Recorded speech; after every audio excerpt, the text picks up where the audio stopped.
One question: Do you do you believe that you arrive to that point of success where you can teach and you can say, "I made it," so I Okay. can, because of my level of everything I did, I'm rich, whatever, I'm a successful businesswoman, I can teach you? Or do you believe that it's not important? The most important is I have the knowledge and I want to pass it to other people. And if it's the second option, why would I, if I don't know nothing, why would I go to you? And what are your credentials? What are your, your general, what wars did you fight so that I can trust you, that you will put me in that place? Because when I Great think question. about me, if somebody tell me, yeah, can you prove that you you have the knowledge and you know how to, I will be like, yeah, here's 30 hits that are still playing today. Here are all the albums that I did. Here is my resume. How do you, as if you create a school, how do you make it so that the people who are like, I need to, yeah, I need to make it in the corporate world, or I just came out of school, I don't know what to do. Why would they come to you? Great question. Great question. I'm 29 years old.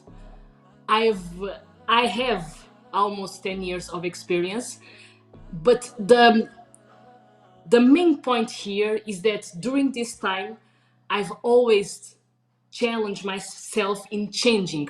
I didn't have when I felt I, w- I was not okay at one place. For example, when I was in a consultancy company back then in 2016, and I understood, okay, this is enough for me. Now I think it's time to move for a more tech environment. I didn't have. I was almost with like a little bit afraid, but I was confident about this move that I had actually to change careers. I was in an old-fashioned consultancy company working with wine industry to move to this side, to move to a tech and innovate companies. It's a totally different setup. And back then, in my management, I didn't have any marketing digital course, so I had to learn. I had to actually go to see by myself how to enter in these tech companies, because the functions are different. There is so the way that marketing and management is approached in like in tech companies is way different than in old-fashioned companies, and I didn't have anyone who could tell me how to enter, and I wanted to do that because now I know, right? Because then I've spent 4 years working in a tech company, and I've immersed in the how engineers think, the mindset of engineers, how to work with engineers, and how actually to build a product, a company in agile mode, agile lean uh, uh, methodologies. But the most important here is that back then, when I was changing, I didn't have people who could actually help me to change, and I changed it successfully, because after 6 months I got into a tech company, you know, without any reference. Uh, So like back then, I was always growing. so when you are the first courses that you gave, were that for friends or were that for students? Was that people that you knew, or it was more students? How did you start teaching? Okay. So the first was actually students from my university. So the younger ones, the marketing, the younger marketing graduates that wanted to actually. They were. I got one. He was in the internship and it wanted to move to a tech company, and like didn't know how to do it. So like in the beginning, it was more with people that I knew from my university. But back then, with AM Academy, I've got, and also with LinkedIn, because I was promoting a lot of my work through LinkedIn, through IM Academy marketing page. I wrote a lot of articles. If you could also check, I have more than 70 articles around marketing, technology, and personal branding there. With that, I got a lot of students from Angola and Cape Verde also. Most of them, they were the recent graduates, so 2 years, 3 years maximum. And the common problem that I found there is that after 2 or 3 years of learning, of actually working in a company, people started to be stagnated. And yeah, so I've started with people that I knew from my university, and then I progressed to the recent graduates from Angola and mostly from Angola and Cape Verde. Yeah, but this in 2020, yeah, in this year, yeah, as well. So, when did you decide to move to Cape Verde, and why? And then I have okay, Joel is saying impressive resume. Then I have some practical questions. Go for it. But before I start my lesson, when did you decide to move back from Lisbon to Cape Verde, and why? Is it better for your business? It doesn't matter, because Cape Verde becoming a digital island, you can work from anywhere anyway, or does it change anything? Is like, how do you do a one-on-one? Do people prefer being able to teach you and talk to you directly, or they don't care, like as long as we can do the same way we're doing right now, it works for everybody? How does it work? Why how? Okay.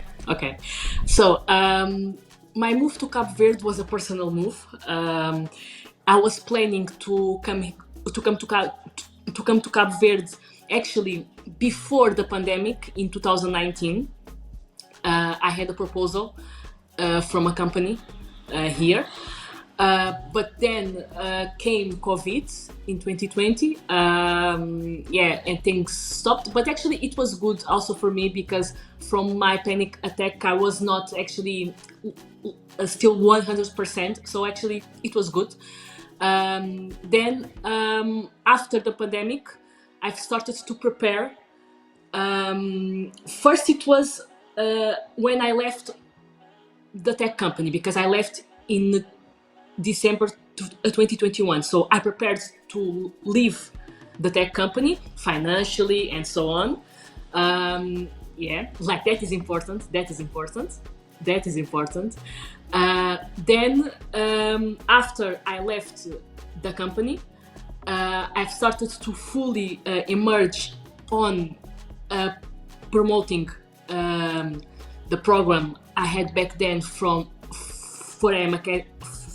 I Am Academy. So the 9 weeks program, all remote. I only work remote with I Am Academy. That's important. So I work with people around the world. I can be in Portugal, I can be in Cabo Verde, I can be in Angola, and I can work for people in Australia, China, Japan, United States. I don't have that because How many languages you're like? right Do you now teach? You teach in how many languages? Portuguese and English. Okay. still, but I'm learning French. So Ah oui, après j'ai plein de clients pour toi en français. Okay, go ahead. maybe in another conversation we can do it in French. Not right now. Yeah. So I prepared and I thought myself, okay, I left OLX. I don't have this constraint because even though I was working in OLX partly remotely and partly in office, I couldn't. I asked a lot in the HR department if I could work remotely from other countries, but that was not possible. So after I left the tech company, I just said, okay, right now I will start to plan my coming back to Cabo Verde. Why? It's my personal journey to find my ancestors, to be like rooted in my African to be rooted with myself and with my roots. So it's actually a starting point, Kaysha, because I believe I need to go to the mainland to start it, like to explore West Africa, so Senegal, Mali, the Mali Empire, Ghana Empire, the tribes there, Balanta. I see. Yeah, yeah. But so, and since I work remotely, I just thought, okay, I can work from everywhere. So even in Cabo Verde, in Senegal, in Bali, I just need to have a really good internet connection. And I know that, for example, in the mainland, and now I'm realizing that there I'm having some challenges. That's true, because the internet here in Cabo Verde is not so fast as is in Portugal. However, It's getting there. Yes. However, it's getting there, and Cabo Verde is actually making a great work for actually Cabo Verde being tech island, And there's a project here I want to talk about them. Cabo Verde Digital is actually, they are I doing a met them. great job. I met the minister in the Web Summit. Did you meet him? I mean, you Yes, probably know I him, know but him. I know him from sorry. here. Pedro Lopes. No, for sure, yeah. He Yeah, explained to me everything they were doing. I I'm was working like, with yo, that's amazing. Like, I was like, Yeah, okay, I'm yeah, proud of you yeah, guys. yeah, If yeah. only my country could follow.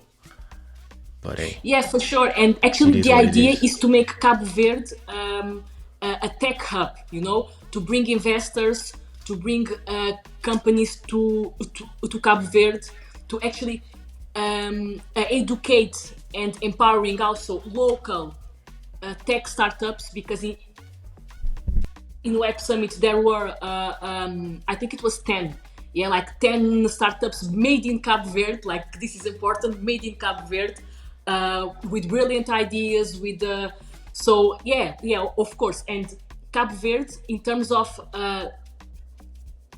network ranking, it ranks like above the almost the African countries. So yeah, for sure, like in terms of internet, it's good. And yes, yeah. And since I came here, so I came in July 2022, so this year. So I'm here for 5 months. My idea was to, okay, so to start to network, to getting to know people around technology. So I went into the Cabo Verde Digital, so Milton Cabral, Pedro Alves, those guys. Right now I am a mentor for Cabo Verde Digital. I'm a formal mentor for Cabo Verde Digital. I do workshops for the startups, and yeah. But personally, I've just realized it because Cape Verde is very musical, as almost all African countries. And I've realized a part of me, an artist part of me, because I do write, I do spoken word as well. You saw on my Instagram a highlight there for spoken word. I've started doing it here.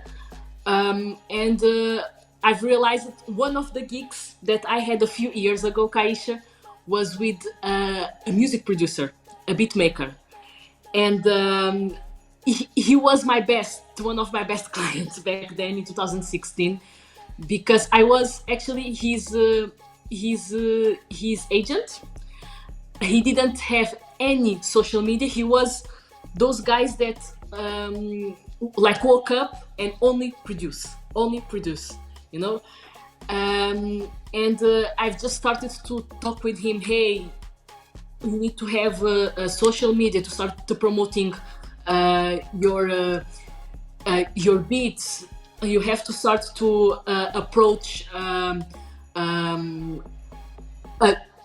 magazines, you know, like influencers. You have to start to see how you can distribute your music into the streaming platforms, you know, with time. Because the the part that I really loved to work with him, because it was like two parts. So the coaching part, right, to actually make him consciousness about he has to promote his art, right? Because aside of this,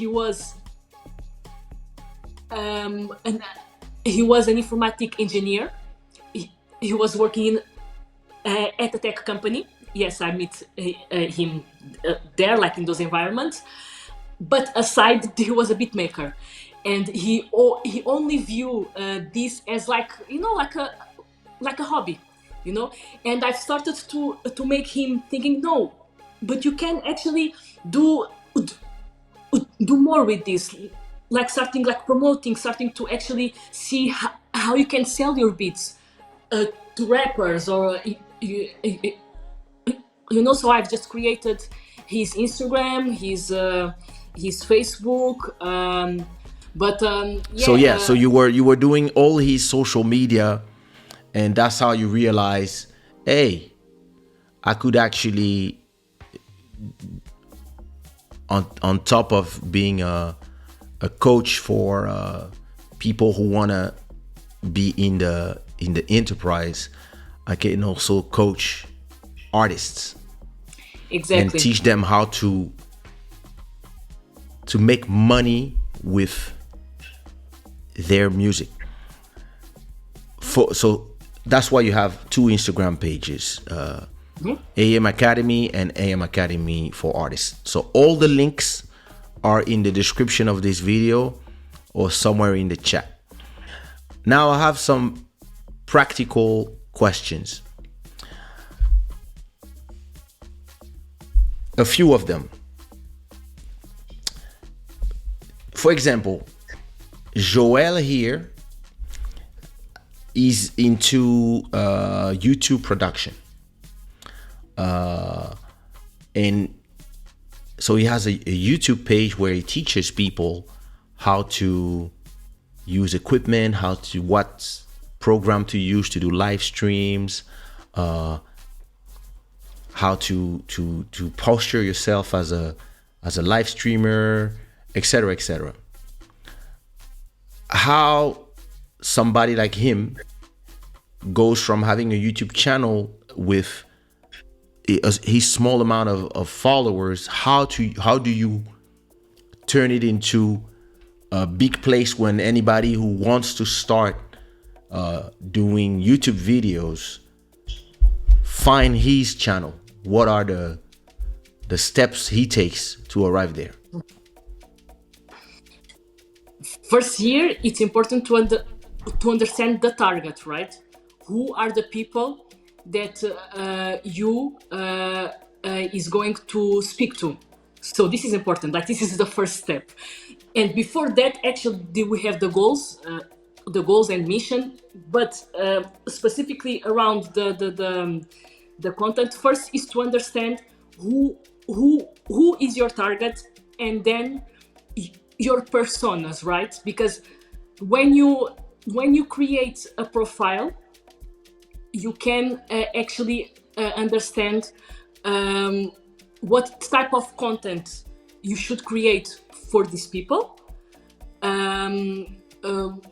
Yes, and here it's understanding what are their fears, what are what what what they actually have to and need to know about the topic.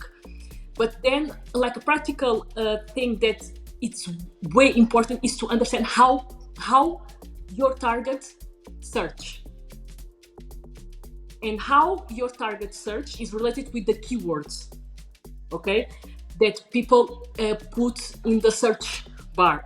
So this is important to understand. Like, there's a lot of tools that you can see, like to search for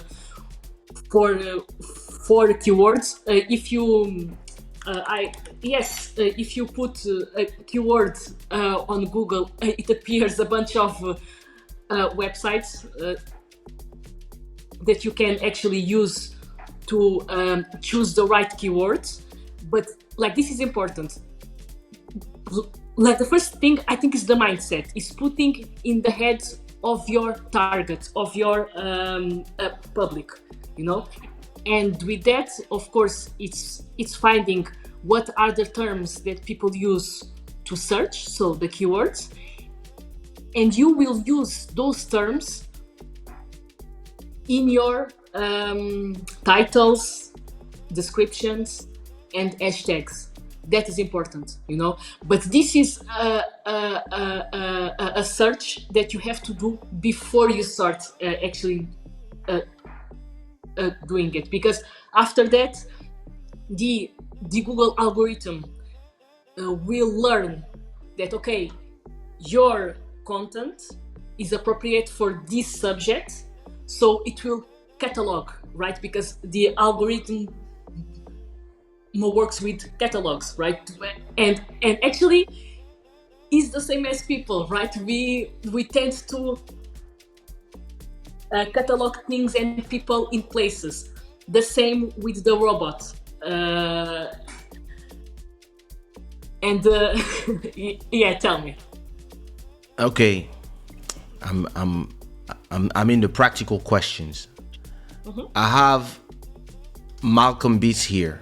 He make beats, kizomba beats, urban keys beats, and stuff like that. So how, as a beat maker, do you promote your YouTube channel, your Spotify, your how to go from making beats for pleasure to making beats and make money with my beats? Same thing, keywords? No, more than that. Okay. First, you have to start with your social medias, right? Either on Instagram or YouTube. Then it's really important to start to create a network, like a rappers networking, and starting actually to meeting rappers and people that can actually buy your beats. Like, that's Malcolm important. is antisocial. Well, actually, he makes now beats. He's his own artist. He's actually my advice to him was more, hey, create your YouTube channel, put your beats in there, do a lot of them, and in a lot of Kizomba festival, people just dance to the beats anyway. So you can be your own artist. But yeah, you can also start networking with artists. It's true. Yeah. Actually, the only artist that sings on his beat is me. Yeah, I think that is important, and that is something. I did a speech around networking. Yes, like, this was more in the corporate world, but I think it's necessary, right? If we have a goal and we have a target, okay, we can start by the relatives, but then do we have to expand? We have to actually to know like new people, because it's when you know new people, you can learn actually more. I see this when I met you. uh, uh, for example, no, like this is important to say because and also What did I do? I'm innocent. no, like this is important because it's when we challenge ourselves, Malcolm, and this is for you. When we challenge ourselves, when we put ourselves in new environments, in meeting new people, we can actually scale our what we do. Like not only in terms of selling, but actually like in terms of like knowledge, right? Because you will improve your business, you will improve uh, your being, like then your business, and then you will sell more because you know more people, and then you know how to sell. So it's actually networking first. So like networking through internet, but also offline if you can. I think that's important as well. And then selling, right? And selling is try to see what are all the means that you can actually earn money from. So do you limit your clientele to artists and corporate, or do you go like when you say artists, do you say singers, beat makers, or it can be a painter? When I say, yeah, good question. When I say artists, I say musicians, producers, singers, and DJs. Yeah. I was about to ask an advice for a porn actress. What? A porn actress. Oh. What if like Julie, I'm in the porno business, Okay. and I'm trying to, okay, let's say I'm trying to make a business model, which today is what ways to make business in her industry is movies, but Okay. it's more like exploitation, I guess. And a lot of them are making money more on OnlyFans. Okay. So how you go from growing your Instagram? How would you, if even if it's not marketing is marketing. So if you work for her, and how do you tell her, okay, how do you go from funneling your, maybe creating a fan base on Instagram, and then turning them to where the money is, which is OnlyFans, for example, or Meme, or these platforms that people pay. How do you do that for somebody like her, for example? Where we have people of all walks of life here. No, I see. I see. This is Club The- Shada. That's us. Well, Why you guys are laughing? I'm asking advice for my friends. Why you guys are laughing? So this is a funnel, right? So Yeah. right. So if she is starting with Instagram, she has to actually make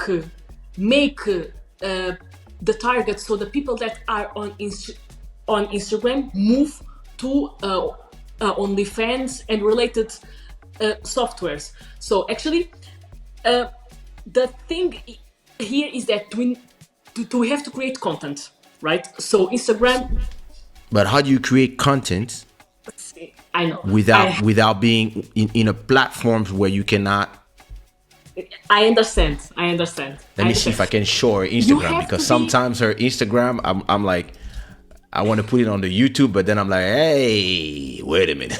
They're like, yo, nah, not this Well, photo. You have to be creative, right? Because there's a lot of influencers that have more this how to like that, this sensual artistic Instagram, and they so you can actually be so, like, the first thing is actually to try to search for others like her that are on Instagram, and actually see Okay. how those people are actually doing it, because I wanted to like show her it's a way, Instagram, but I can't. there's a way, She's there's a abusing way, on her Instagram. It's abuse. She's like, there's a it's way, too, but look, it's too much guys, already. So there's what a would you? way of being Yeah. sexy, Yes. and being and actually talking to your target, you know and like building content, and then uh, yeah, like I'm sorry, people on the chat are using stupid. Instagram as a Yes. teaser, Okay, a teaser.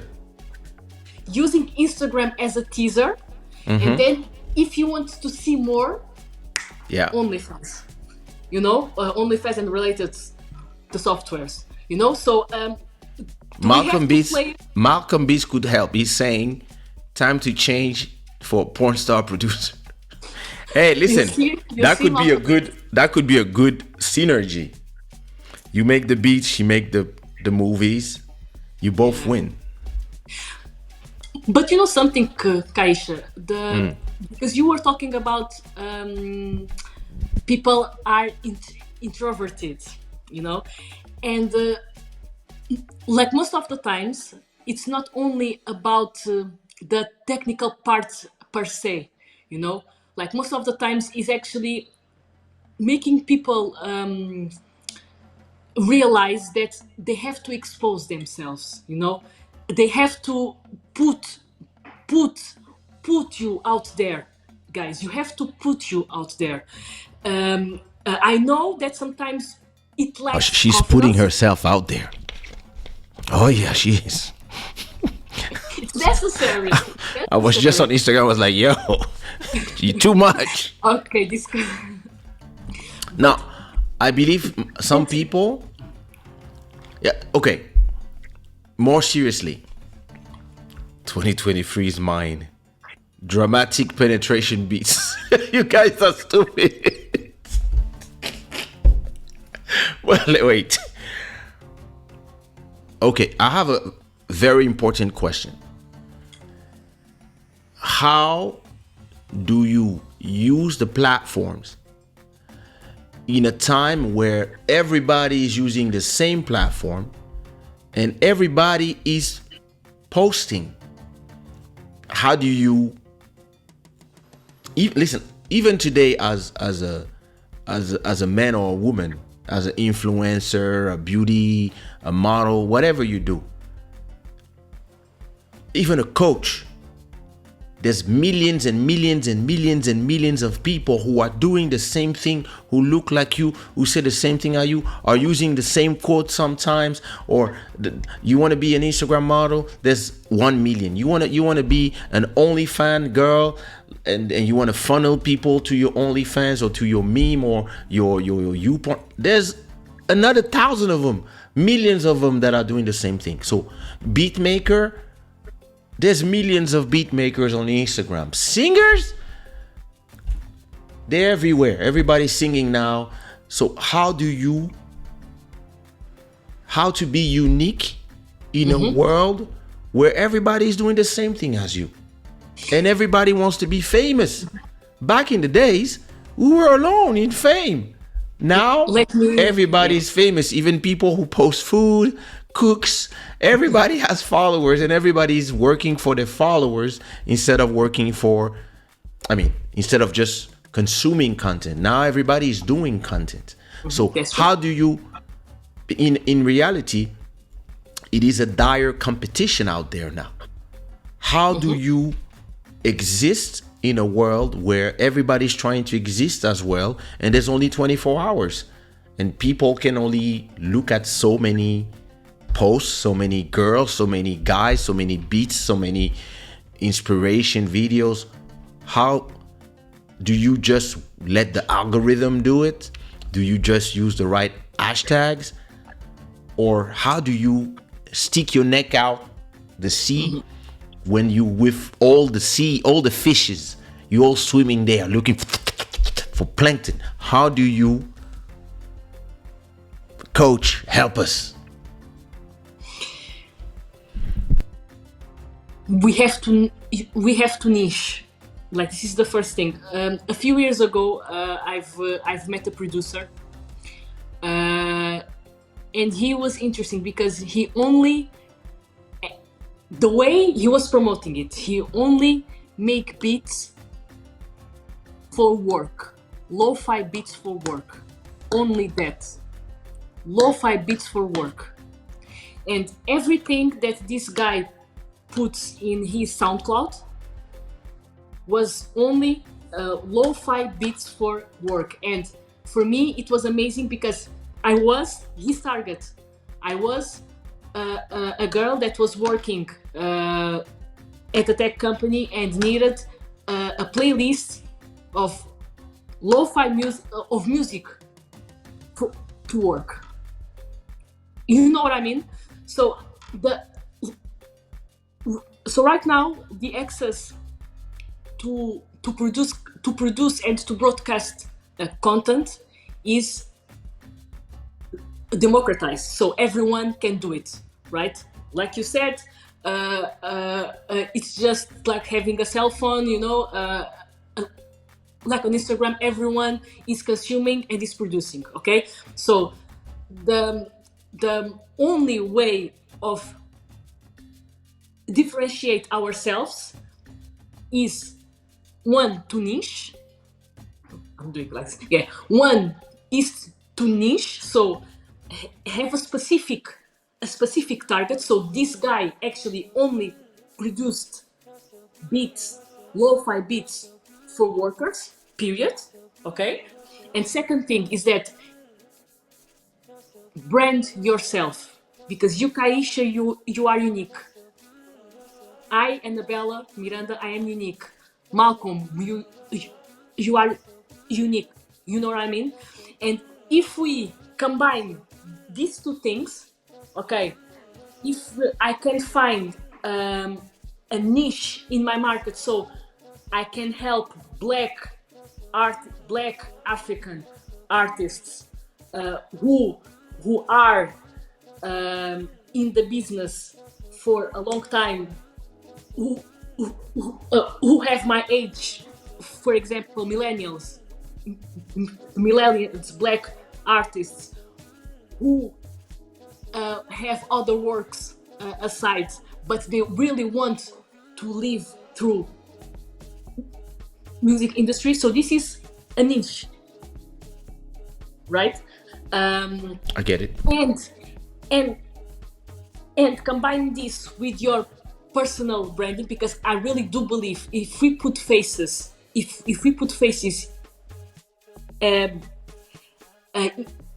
front of brands, that brand can actually be more powerful, because that people personality cannot be copied. You know So what I mean? what do you call personal branding? Personal branding is when you in a consciousness way, you start to brand yourself.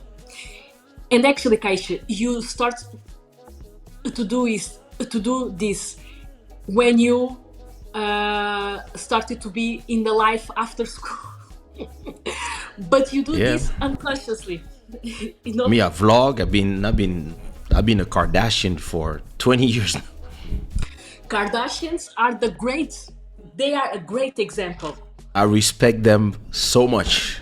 Top, because they have built their own brand, and like, this is important to Malcolm, understand. I'm giving you guys free lessons. People pay her. She's here for us for free. So take your notes, you guys. Julie, we want 10% of that OnlyFans money. Continue. Go ahead. Sorry. No, and I was saying that, no, of course we are giving this for free, and we have VNAM Academy coaching program we're releasing right now. So that's Let me important. put the link again. Let me put the link again in the chat. That's important. You have VM Academy for artists. The link is in the chat and it's in the description. Yes, so we have spots because we are making the trial right now. And then we are selling the program with some discounts. So you can actually enjoy it. But we were talking about niche and personal brands because I really Yes. do believe that if we put ourselves in front of a brand, a personal cannot be copied, Kaysha, and you will attract the target that you will attract is actually the target that is related with you. So these two ingredients are actually important and are actually the things that I teach mostly on my personal on my coaching programs. So we have a part on personal branding, then we have a part on the music industry and marketing, so marketing techniques and music industry, and we have another part on well-being, because I really do believe that we have, and we talked about this in the Anxiety, beginning. because it came from anxiety. It came Exactly. from your anxiety crisis, and you went Exactly. full So it is circle. And so important to. you believe that most people in the pursuit of the goals, the money, the success, the fame, the passion for whatever they are after, they sacrifice the well-being. A lot of people don't realize that. But I mean, I realized that when I was 38 maybe. And when I moved to Portugal, I realized that the music business and not only the people, but also this business is full of motherfuckers. And on top of that, you travel all the time, you do all these shows. At a point, you realize that you are sacrificing your health and your well-being, because sometimes you arrive up there, but you're depressed up there because of all you had to sacrifice to arrive there. So only when I arrive here, I realize, oh, I didn't come here because the rent is cheap, or I came here for the quality of life. And a lot of people are calling me now to do shows in Angola, Cape Verde, etc., etc. And I give them a high price. And they don't understand. They're like, oh, yeah, but all your fans need you. Da, da, da. And I tell them, hey, listen, if it's not worth it, I worked hard to be able to see my daughter grow. So every day that you make me pass far from her, you're going to pay me. And if you don't want to pay me, like I just received a message yesterday. Hey, Angola, whatever, 10,000. They only can pay 6,000. And I reply, no. And they were like, oh my, can we 7,000? No. Either you pay But me my something, price, Kaysha. or So go for it. but it's the quality of life. And I believe maybe it's as we go in life, as we advance in life, we had this on top, then this, and then this, and we start changing what is more important. And it's important that you teach that, how to be successful, but not at the expense of your mental health. Exactly. And one of the things that you told, and I want to stress, is that you had a goal. You wanted to see your daughter grow. You wanted to be with your family, and that is important, because first we have to understand that this is something like that is part of the personal branding part, is that what is your mission, what is your purpose, you know, what what is actually what you are doing here in this earth. These questions are important to answer, because it will make you understand who are you, you know, here, you know.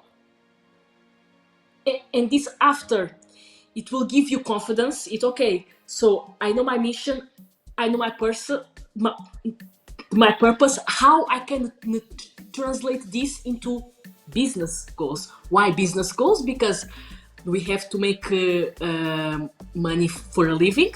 So yes, so and the professional part is the part that we spend the most of our time. So how, yeah, so how we can translate our mission and purpose to business and professional. Okay, okay, so I understood that I'm able to make people's lives, the professional lives, better and make people happy. I know that I can do that. I know that that is my mission and my purpose that my ancestors and my God gave to me. So how I can translate this into business, right? Okay, I can start to give mentorships. I can start to build coaching programs. You know what I mean? Uh, I can actually use my marketing and my professional experience also into this, right? Because I can then translate this into personal branding, because I do believe that, okay, I know what I'm doing here, I know what I want to do in a professional way, so how I can market myself to sell my ideas, my beats, what I do, to actually get a client. And with this also to understand your target, that is important. So the ones that you actually are going to work with, either clients, either team, right? Team or clients, because that is also important. And then to okay, how to scale this, then business, how to scale your activity. But this is important. When you know your mission, your purpose of life, you are confident with yourself, you have to create well-being routines, because you, like these routines, like for example, affirmation, the morning meditation and yoga. I do every day morning. I do meditation, 5-minute meditation. I do exercise.